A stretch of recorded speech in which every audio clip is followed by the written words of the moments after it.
네, 먼저 요즘 기술이 많이 발달하면서 이제 미디어 환경에서 비주얼 이펙트를 주거나 비디오를 수정하는 일들은 굉장히 보편적이게 됐고 많은 활용처를 가지고 있습니다. 하지만 저자들이 태클링하는 문제는 기술이 많이 발전했음에도 불구하고 비디오 데이터의 템포럴 캐릭터리스틱 때문에 여전히 비디오를 수정하는 게 매우 복잡하기도 하고 시간이 많이 걸리는 일이라는 점입니다. 예를 들어서 이미지 한 장을 바꾸는 데는 이미지 한 장만 편집하면 되지만 비디오 같은 경우에는 여러 이미지들의 연속이라고 볼 수도 있기 때문에 기본적으로 작업해야 할 양도 많고 각각의 이미지들이 시간에 따라서 연관성이 있는 데이터이기 때문에 각각의 이미지를 수정할 뿐만 아니라 수정된 결과들이 시간축으로 자연스러워야 되는 제약이 있기 때문에 비디오 에디팅이 여전히 어려운 문제를 하고 말하고 있습니다. 근데 비디오 에디팅 같은 경우 이렇게 비디오 스타일라이제이션 예시를 제가 들고 왔는데 이런 스타일라이제이션만 해주더라도 기존에 있었던 비디오를 훨씬 더 멋진 영상으로 바꾼다던가 아니면 보기 흔하지 않은 영상으로 바꾼다던가 아니면 재미있는 효과를 비디오에 넣는다던가 하는 다양한 일을 할 수 있다는 점에서 굉장히 실용적이면서도 중요한 일이라고 할 수 있습니다. 논문을 앞서 소개하기 전에 최근 라지 스케일 T2I 제너레이티브 모델을 좀 소개해 드리고 싶은데요. 최근 들어서 대규모의 텍스트 이미지 페어로부터 학습된 T2I 모델이 굉장히 빠르게 발전해 왔고, 이제 퀄리티 또한 영구적인 수준이 아니라 프랙티컬한 에스펙트에서도 굉장히 많이 활용될 정도로 많이 발전해 왔습니다. 예를 들어서 카카오 브레인, 제가 이 슬라이드를 너무 좀 민망했지만 저희 카카오 브레인이 공개한 칼로라는 모델도 있고 이외에도 스테이블 디퓨전이나 오픈AI의 달리나 이런 다양한 T2I 모델이 굉장히 많이 발전해 있고 또 공개되어 와서 많은 임팩트를 시장에 주고 있습니다. 이러한 배경 아래에서 자연스럽게 T2I 모델 같은 경우에는 이미지를 신테사이즈하는 모델인데 이러한 라지 스케일 데이터에서부터 학습된 T2I의 능력을 비디오 분야로 확장하고자 하는 시도들도 자연스럽게 있어 왔습니다.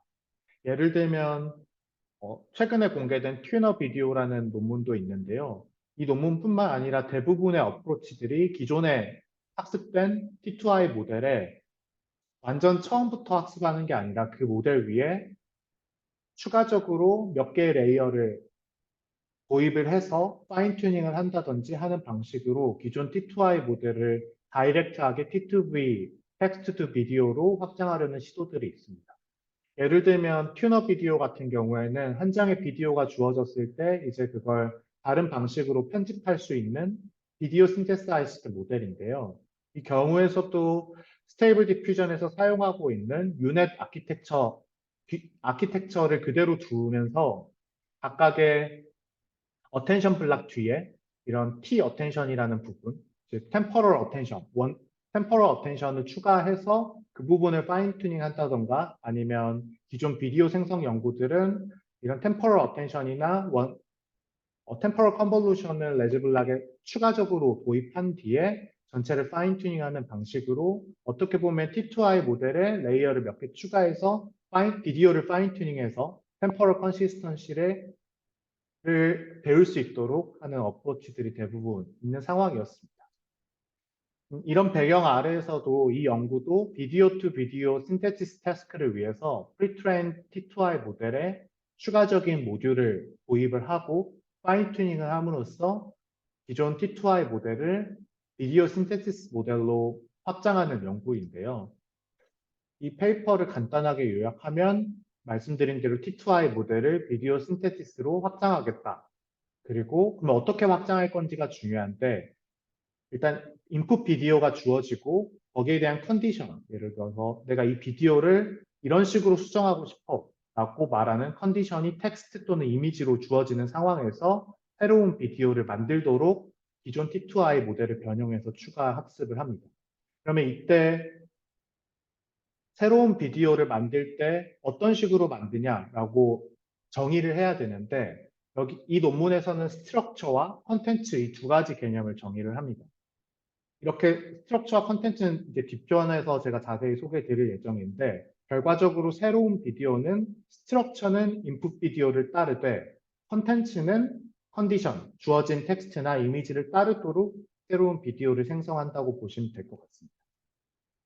그러면 이걸 어떻게 하냐? 스트럭처랑 컨텐츠를 어떻게 정의하냐라고 볼 수 있는데, 스트럭처는 주어진 인풋 비디오의 모노뎁스 맵을 스트럭처라고 정의를 하고, 컨텐츠는 컨디션으로 주어진 텍스트나 이미지의 시멘틱 임베딩을 뽑을 수 있을 텐데, 시멘틱 임베딩을 컨텐츠라고 정의를 해서 인풋 비디오의 스트럭처는 유지하면서 컨텐츠는 주어진 컨디션으로 바꾸는 태스크를 풀고 있다고 생각하시면 쉽게 이해하실 수 있을 것 같습니다. 예시로 정의를 하면 이렇게 인풋 비디오가 주어지고 여기에선 컨디션이 이미지로 주어졌는데, 그러면 이 인풋 비디오에서는 스트럭처, 즉 전반적인 쉐입, 오브젝트의 쉐입이나 무브먼트는 유지하되 컨텐츠, 어피어런스나 텍스처는 기본 이미지로 바꾸게 되면 새로운 비디오는 인풋 비디오의 모션이나 오브젝트 쉐입은 그대로 유지하면서 주어진 어피어런스나 텍스처는 주어진 이미지 컨디션으로 바뀌게 되는 상황입니다. 그러면 이러한 태스크를 풀기 위해서 어떻게 모델을 변형했는지 소개해 드리도록 하겠습니다. 먼저 이 태스크를 풀기 위해서는 스트럭처와 컨디션을 명확하게 정의를 해야 되는데요. 여기에서 스트럭처가 의미하는 개념은 먼저 우리가 묘사하고자 하는 캐릭터리스틱이 지오메트리랑 다이내믹스를 묘사할 때 그걸 스트럭처로 하고 있습니다. 예를 들면 어떤 오브젝트나 서브젝트의 모양이나 위치, 그리고 그 모양이나 위치가 시간에 따라서 어떻게 변하는지가 기본적으로 그 비디오의 스트럭처라고 정의를 해볼 수 있습니다. 두 번째로는 컨텐츠. 네, 컨텐츠는 앞서 소개드린 대로 비디오 안에 있는 appearance나 semantic을 의미하게 됩니다. 예를 들면 그 비디오를 이제 구성하는 오브젝트들이 있을 텐데 그 오브젝트의 이제 위치나 모양이 아니라 그 오브젝트의 색깔이나 스타일을 의미하게 되고, 라이트닝 이펙트가 다양할 수 있기 때문에 전반적인 씬의 라이트닝이 어떻게 바뀌는지도 컨텐츠가 될 수 있습니다. 즉 어떤 비디오가 이 스트럭처와 컨텐츠, 물론 이 스트럭처와 컨텐츠를 정말 명확하게 구분하기는 힘들지만 오버랩이 있을 수는 있지만 이 스트럭처와 컨텐츠를 위와 같은 방법으로 정의를 하면 대략적으로 모두가 인지할 수 있는 방향으로 비디오의 구성을 나눴다고 할 수 있습니다. 그러면 이렇게 스트럭처 S와 컨텐츠 C를 정의하게 되면 우리가 제너러티브 모델을 학습할 때 해야 될 건 어떤 비디오 X에 대한 디스트리뷰션을 학습하면 되는데 단순히 PX를 모델링하는 게 아니라 어떤 스트럭처와 컨텐츠가 주어졌을 때 우리가 원하는 비디오 X가 나오는 이 컨디셔널 디스트리뷰션을 학습하는 문제로 비디오 투 비디오 신테시스 프로블럼을 정의를 할 수 있습니다. 즉 어떤 비디오의 전반적인 모양이랑 컨텐츠가 정의되면 우리가 가지고 있었던 비디오가 나와야 된다라는 생성 모델을 학습을 하게 되면 이게 잘 되어 있으면 스트럭처는 유지하면서 컨텐츠를 바꾸면 우리가 원하는 방식으로 합성을 할 수도 있고 반대로 컨텐츠는 유지하면서 스트럭처를 바꾸게 되면 컨텐츠는 유지되되 스트럭처만 바뀐 방향으로 비디오가 합성될 수 있는 제너러티브 모델을 학습할 수 있게 됩니다. 이 포뮬레이션을 따르기 위한 Gen1이라는 모델의 전반적인 오버뷰는 아래와 같고요. 지금부터 이 구조에 대해서 먼저 소개해 드리기보다는 이 구조를 나오게 하기 위한 기본적인 컨셉들을 먼저 소개해 드리고 이 오버뷰에 대해서 다시 한번 요약 드릴 수 있도록 하겠습니다. 먼저 앞서 소개드린 대로 이런 접근들은 T2I 모델을 T2V로 확장하는 또는 비디오 투 비디오 신테시스 프로블럼으로 확장하는 접근이기 때문에 모든 레이어를 다시 설계하진 않고 기존 스테이블 디퓨전이나 칼로나 이런 공개된 T2I 모델에 뭔가 모듈을 추가하거나 아니면 새로운 레이어를 도입하는 방식으로 정의가 됩니다. 이 경우에도 비디오를 다루기 위해서는 기존 T2I 모델이 템퍼럴한 방향으로도 특징을 뽑아낼 수 있게 왜냐하면 temporal consistency나 dependency를 고려할 수 있도록 추가 학습이 되어야 되기 때문에 temporal한 레이어를 추가하게 되는데요. 이 논문에서는 유넷 구조에 들어있는 레지 블락과 어텐션 블락에 자세히 보시면 기존 레지 블락 같은 경우에는 이렇게 요 브랜치가 있을 텐데 원래 노멀라이제이션 그리고 액티베이션 하고 컨볼루션 하고 이렇게 더해지는 방식으로 갈 텐데 그 다음에 요 패스를 하나 더 추가를 해줍니다. 물론 여기에 그냥 바로 쌓는 게 아니라 여기에도 브랜치를 둬서 스킵 커넥션 같은 역할을 두는 방식으로 당연히 고려를 하게 되고 그래서 간단하게 1D 컨볼루션을 한 개 더 추가하는 방식으로 모델을 변형을 했고 나중에 이 전체를 다 같이 학습을 하게 됩니다. 어텐션 블락 같은 경우에도 기존에는 스페이셜 어텐션 하고 끝났는데 한 번 더 스페이셜 어텐션 하고 그다음에 1D 템포럴 어텐션. 이 1D 템포럴 어텐션은 각 스페이셜 로케이션마다 주의 영역은 보지 않고 나랑 같은 위치에 있었던 다른 시간의 피처들을 볼 수 있게 템포럴 어텐션을 추가한다고 보시면 될 것 같습니다. 근데 추가할 때 단순히 이 1D 컴브 같은 경우에 바로 이렇게 쌓아도 되는데 이렇게 레지듀얼 블락처럼 스키 커넥션을 한 번 더 두는 이유는 이렇게 바로 쌓아버리면 기존 네트워크들이 다 망가질 수 있잖아요. 그런데 이렇게 스키 커넥션을 둔 상태에서 쌓으면 일단 기본적으로 학습할 때 기존 패스가 존재하기 때문에 모델이 크게 망가지지 않으면서 자연스럽게 이 1D 템포럴 컨볼루션이 학습될 수 있기 때문에 이렇게 추가적인 브랜치를 두는 방식으로 학습을 하고 있습니다. 모델 구조는 기본적으로 템포럴 컨시스턴시를 위해서 이런 모듈로 기존 유닛이 변경된다 정도만 보시면 되고 나머지 아키텍처 디테일은 바뀌지 않고요. 두 번째는 이제 스트럭처를 먼저 정의를 해야 되는데 모델 오버뷰에 앞서서 스트럭처는 여기에선 뎁스 에스티메이션 한 결과를 스트럭처라고 정의를 하고 있습니다. 이건 컨트롤넷이라는 모델의 GitHub에서 가져온 건데요. 보시면 어떤 이미지가 주어졌을 때 얘의 뎁스 맵을 한번 우리가 뽑아보면 되게 시멘틱한 인포메이션은 거의 존재하지 않고 정말 구조적인 이미지를 나타내는 구조적인 정보만 남아있는 걸 볼 수 있습니다. 이런 뎁스 맵이 어떻게 보면 이런 눈, 코, 입과 같은 디테일을 나타내고 있지 않으니까 스트럭처를 나타내기 되게 좋은 방법이라고 할 수 있고요. 물론 이런 어떻게 보면 콜스한 레프레젠테이션인데 이미지의 콜스한 레프레젠테이션으로 예를 들면 엣지 필터나 이런 걸 먹일 수도 있겠지만 엣지 필터나 이런 다른 방법을 사용하게 되면 이런 눈, 코, 입이나 손가락 이런 것들이 아주 미세하게나 정교하게 잘 캐치가 되기 때문에 아무래도 시멘틱 인포메이션이 더 들어가는 경향이 있고 반대로 뎁스맵 같은 경우에는 이렇게 눈, 코, 입 이런 시멘틱한 언더스탠딩이 중요한 게 아니라 얼마나 카메라로부터 가까이 있는 것 같은지가 중요하기 때문에 훨씬 더 구조적인 정보만 인코딩하기에 좋은 구조라고 저자들은 주장을 하고 있습니다. 컨텐츠 같은 경우에는 비디오의 컨텐츠 레프레젠테이션을 결정한다는 게 굉장히 애매모호한 일일 수 있는데 기본적으로 가장 쉬운 방법은 비디오를 인코딩할 수 있는 좋은 모델이 있으면 그 모델을 쓰면 됩니다. 근데 저자들은 그 모델을 들고 있지 않아서인지 되게 단순한 방법을 선택하는데 비디오 프레임들이 있으면 비디오 프레임 중에 랜덤으로 하나를 선택을 합니다. 그래서 예를 들면 프레임 3번이 선택되었다고 볼게요. 그다음에 여기에 프리트레인드 클립을 태워서 그냥 이미지 피처를 뽑습니다. 그리고 이미지 피처를 이 전체 비디오의 컨텐츠다라고 결정을 하고 있습니다. 어떻게 보면 굉장히 심플하고 나이브한 방법인데 이게 어느 정도 효과를 볼 수 있는 게 기본적으로 프리트레인드 인코더가 뽑아내는 이 클립 이미지 피처가 전반적인 이미지 내용을 들고 있다는 건 언클립이나 달리2와 같은 구조에서도 많이 밝혀져 있기 때문에 컨텐츠를 결정하는 데는 큰 문제는 없는 것 같고 다만 여기에서 컨텐츠를 결정할 때 템포럴 다이나믹스를 안 본다는 단점은 있을 수는 있습니다. 하지만 짧은 비디오 클립에서 모든 프레임들이 같은 appearance나 texture를 가지고 있다고 가정을 하면 충분히 적용할 수 있는 심플한 방법이기 때문에 저자들은 이 방법을 선택했습니다.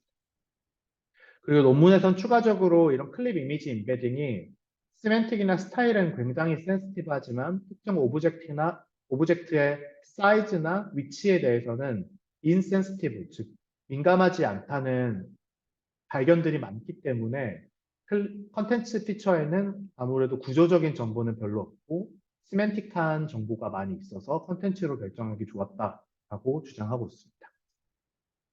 그래서 이렇게 모델 구조를 어떻게 변경할 건지, 즉 템퍼럴 컨시스턴시를 추가적으로 어떻게 볼 건지, 그리고 스트럭처 레프레젠테이션을 어떻게 정의할 건지, 그리고 콘텐츠 레프레젠테이션을 어떻게 정의할 건지, 이 세 가지를 결정하게 되면 기존 스테이블 디퓨전 구조를 변형해서 이미지 투 이미지 신테시스 문제로 죄송합니다. 비디오 투 비디오 신테시스 문제로 바꿀 수 있습니다. 저희 저자들은 스테이블 디퓨전 모델이 먼저 이미지를 작은 레졸루션의 레이턴트 피처 맵으로 바꾸기 때문에 각각의 프레임을 다 독립적으로 인코딩을 먼저 하게 됩니다. 그러면 어떤 레이턴트 레프레젠테이션이 나올 텐데 학습할 때 굉장히 단순하게 각각의 프레임도 마이다스라는 뎁스 에스티메이션 잘 해주고 최근까지도 유지 보수가 잘 되고 있는 고성능의 모노뎁스 에스티메이션 모델이 있는데 얘를 태웁니다.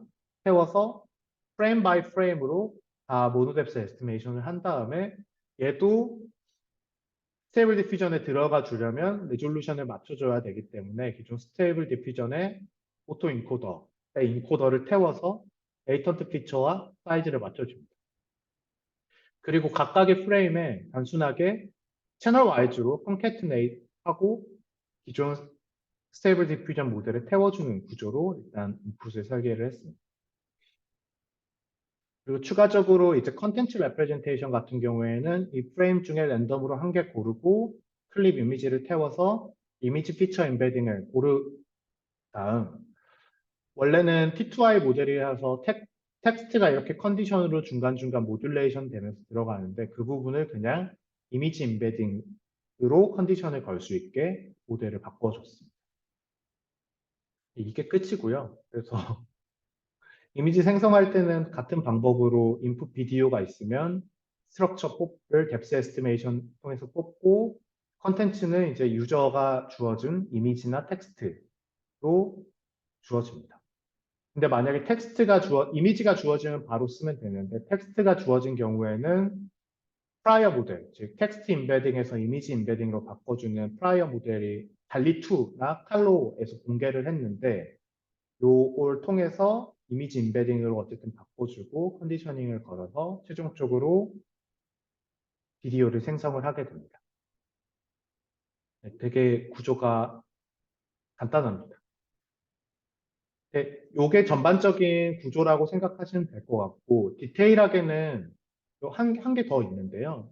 스트럭처 정보를 그냥 마이다스로 뽑아가지고 붙여줄 수는 있는데 사실 사람들이 이 구조적인 정보가 얼마나 반영될지를 조절을 하고 싶을 수도 있습니다. 예를 들어서 모노뎁스 에스티메이션이 너무 잘 돼가지고 너무 디테일하게 되거나 오브젝트가 우리가 비디오를 찍었는데 작은 오브젝트가 여기저기 많은 경우에는 뎁스 에스티메이션을 해도 걸릴 수 있는데 그렇게 되면 생성되는 비디오가 너무 복잡할 수 있잖아요. 그래서 단순히 뎁스 에스티메이션 한 결과로 바로 쓰진 않고 TS, 이건 어떤 샘플 레벨이라고 보시면 될 것 같은데 이걸 바로 쓴다든지 아니면 블러링을 해서 좀 이렇게 흐릿하게 만들어서 쓴다든지 이 부분은 학습할 때 랜덤하게 주어지면서 학습을 하게 되고 인퍼런스 때는 이걸 사람이 즉 사용자가 결정할 수 있게 해줘서 스트럭처 가이던스를 얼마나 줄 건지 매뉴얼하게 선택할 수 있게도 지원을 하고 있습니다. 이 TS 같은 경우에는 이 레벨이 얼마나 주어졌는지도 같이 학습을 시켜주기 위해서 얘도 프리 엠베딩을 이거 타임으로 주어지게 되는데 얘도 프리 엠베딩을 구해가지고 4채널짜리 프리 엠베딩을 구해서 이 뎁스랑 같이 뒤에 한 번 더 붙여줍니다. 그러면 RGB, 뎁스 에스티메이션 했던, 죄송합니다. RGB가 아니라, RGB가 오토인코더 태우게 되면 이렇게 4나 16채널이 나오게 되는데 그 채널에 한 번 더 있고 거기에 4채널이 더 더해진 형태로 최종적인 인풋 채널이 결정되게 됩니다. 이렇게 학습은 하면 되고 이제 샘플링 할 때는 클래시파이어 프리 가이던스를 추가적으로 템퍼럴 컨시스턴시를 주기 위해서 도입하는데요.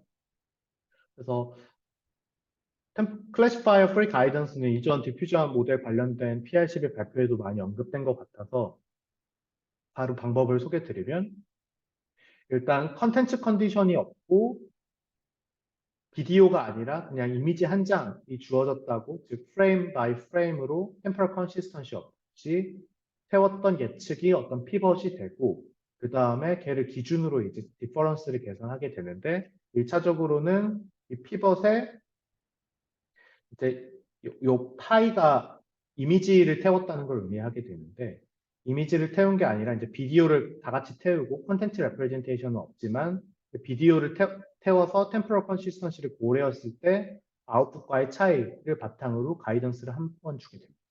이렇게 되면 아직 컨텐츠 컨디션은 없지만 이미지만 주어졌을 때 그리고 비디오가 주어졌을 때 차이를 고려할 수 있기 때문에 이쪽 빨간색 텀에서는 템포럴 컨시스턴시를 높이는 방향으로 가이던스를 줄 수 있고요. 그 다음에 이제 비디오가 주어졌는데 아직 컨텐츠 컨디션이 안 주어졌는데 이때의 예측과 컨텐츠 컨디션이 주어졌을 때 예측의 차이를 보게 되면 비디오를 예측하는 상황에서 컨텐츠를 얼마나 더 반영을 잘할 건지에 대한 가이던스를 추가적으로 줄 수 있습니다. 그래서 기존 이미지 제너레이션에서는 그냥 클래스 컨디션 또는 텍스트 컨디션 유무만 가지고 가이던스를 줬는데 이건 비디오기 때문에 컨텐츠 컨디션도 걸어주고 이와 함께 템퍼럴 컨시스턴시를 높여주기 위한 이 빨간색 텀도 함께 사용하고 있다 생각하시면 될 것 같습니다. 마지막으로 이렇게 이제 재료들이 다 나와 있는데 궁극적으로 이 모델을 어떻게 학습할 거냐 그리고 어떻게 학습시켰냐를 소개해 드려야 되는데요. 먼저 학습 데이터는 240 밀리언의 이미지 앤 텍스트 페어, 정확히는 그 데이터셋에서 이미지만 사용을 했고요. 그 다음에 추가적으로 6.4 밀리언의 비디오 클립을 사용했다고 합니다. 라인 튜닝을 위해서. 그리고 이 비디오 클립은 프라이빗 데이터셋이라고 하고요. 이미지 같은 경우에는 이미지랑 비디오를 이제 같이 학습시키는데 이미지 같은 경우에는 총 9216개 배치 사이즈로 두고 레졸루션은 320 by 320, 384 by 320, 448 by 256 레졸루션으로 여러 가지 레졸루션을 다 학습시켰다고 하고요. 비디오 같은 경우에는 448 by 256 레졸루션 그리고 8프레임짜리 비디오를 배치 사이즈 1152로 학습시켰다고 합니다. 그리고 이 프레임 뽑을 때는 4프레임 간격으로 샘플링을 해서 총 8프레임의 비디오 인풋을 구성했다고 합니다. 그리고 학습에 사용할 때 이터레이션의 12.5%가 이미지 데이터로 학습시켰다고 합니다. 이미지 데이터 같은 경우에는 템포럴 어텐션을 자세히는 나와 있진 않지만 템포럴 어텐션을 스킵하거나 아니면 그냥 비디오처럼 타임축으로도 쌓아둘 때 템포럴 어텐션 부분에서 마스킹을 하면 되기 때문에 이미지와 비디오를 같이 학습시키고 있고 최근 나오고 있는 대부분의 T2V 모델들도 기존 T2I 모델을 확장해서 학습시킬 때 이미지와 비디오를 같이 학습시키는 경향이 있었습니다. 트레이닝 같은 경우에는 엔드 투 엔드로 한 방에 학습을 하지 않고 크게 4단계로 구분을 해서 학습을 하는데요. 첫 번째로는 T2I 모델에서 시작하게 됐는데 T2I 모델은 이미지 임베딩을 컨디션으로 못 봤기 때문에 텍스트를 이제 떼버리고 이미지 임베딩으로 컨디션을 받을 수 있게 15K 스텝 정도 학습을 하게 됩니다. 이렇게 학습이 1차적으로 끝나면 이제 T2I 모델이 텍스트를 컨디션으로 받는 게 아니라 이미지 임베딩을 컨디션으로 받는 모델로 바뀌게 되는데 이후에 기존 T2I 모델 중간중간에 템포럴 레이어, 방금 소개드린 그 템포럴 컨볼루션과 템포럴 어텐션을 추가해서 다시 이미지와 비디오에 대해서 파인 튜닝을 하게 됩니다. 그다음 그 이후에 스트럭처 컨디션, 즉 이전 슬라이드에서 마이다스로 태운 뎁스 맵이 이게 이제 컨캣네이트 돼가지고 생성하는 방향으로 추가 학습을 25K 스텝 정도 하게 되고요. 이때는 아까 말씀드린 스트럭처의 블러링하는 오퍼레이션은 제외하고 마이다스가 예측한 아웃풋 그대로 컨디션으로 넣어주게 되고요.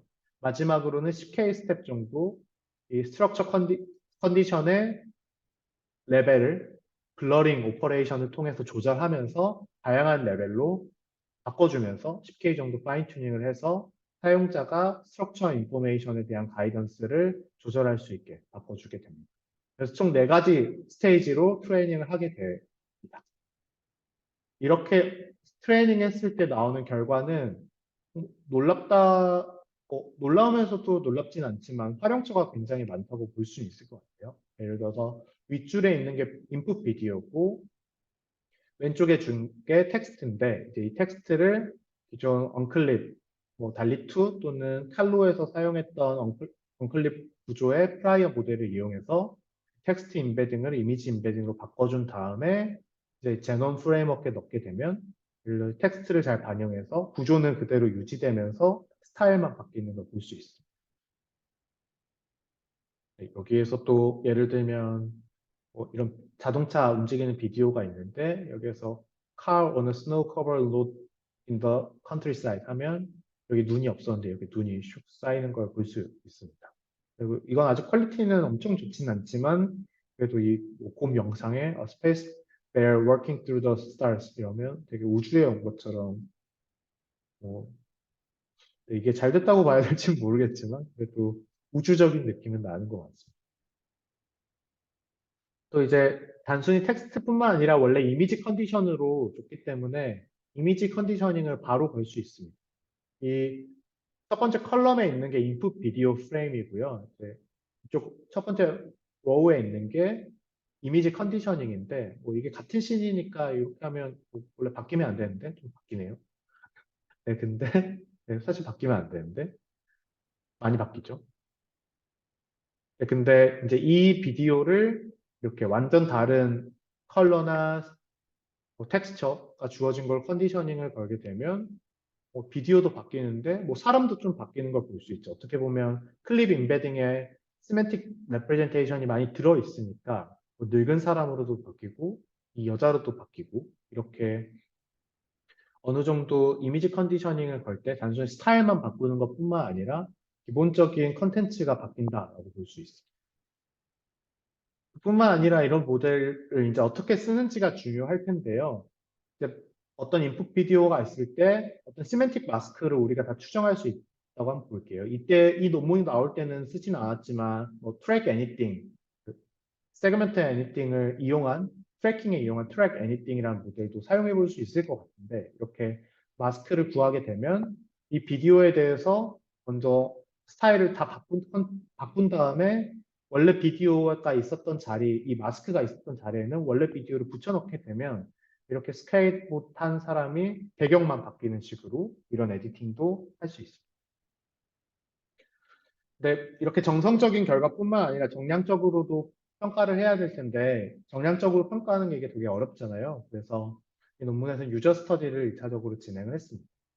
많은 비디오 신테시스 프리비어스 워크들과 비교를 하면서 어떤 모델을 쓴 게 컨디션으로 주어진 캡션을 더 잘 반영을 해서 나타내니? 라고 물어봤을 때 주어진 모델이 훨씬 더 잘 나타낸다 라고 저자들은 주장을 하고 있고요.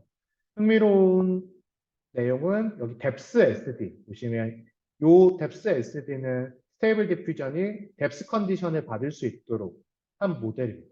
즉, 이 모델을 썼다는 건 그냥 이런 템퍼럴 컨시스턴시 이런 걸 고려 안 하고 프레임 바이 프레임으로 뎁스 컨디션을 이용해서 스타일라이제이션이나 아니면 비디오 에디팅을 했다는 건데요.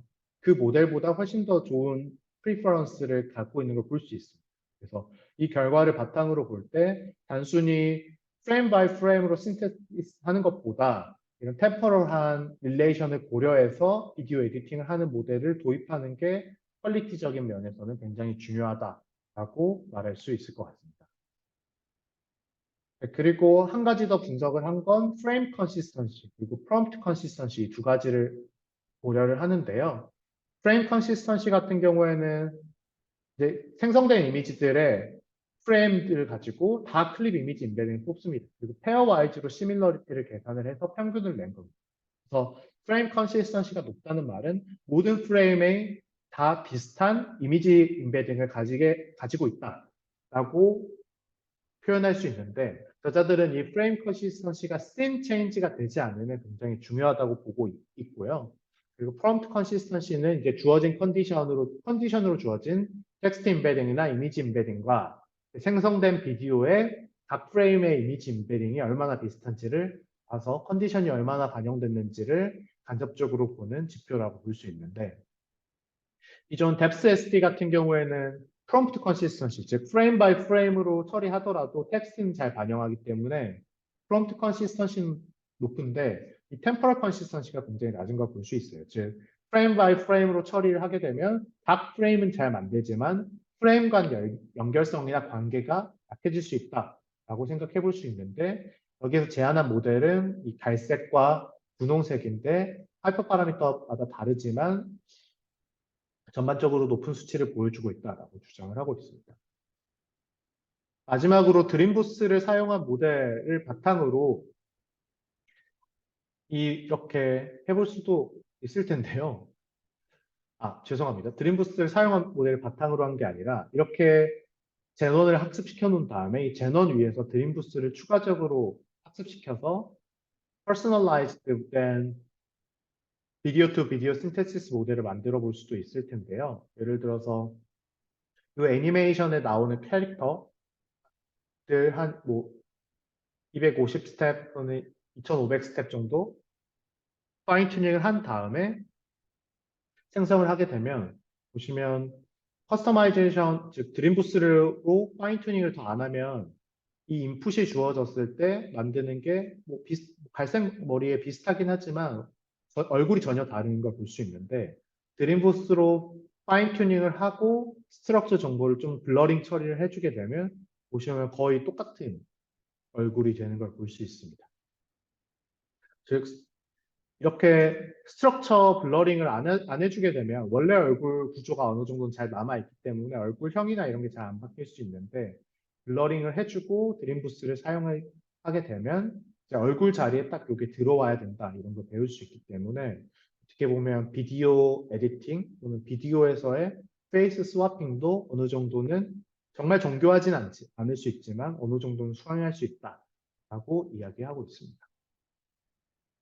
네, 그래서 결론을 내리면 먼저 레이턴트 비디오 디피전 모델을 비디오 에디팅을 위해서 학습시켰다. 그리고 스트럭처 컨시스턴시를 뎁스 에스티메이션을 통해서 주고 컨텐츠는 이미지나 내추럴 랭귀지로 주어진 컨디션에 슬립 임베딩을 사용했다라고 보시면 될 것 같습니다. 죄송합니다. 내추럴 랭귀지 같은 경우에도 슬립 임베딩을 구한 다음 이미지 임베딩으로 바꿔서 컨텐츠는 이미지 임베딩으로 컨트롤했다라고 보시면 될 것 같습니다.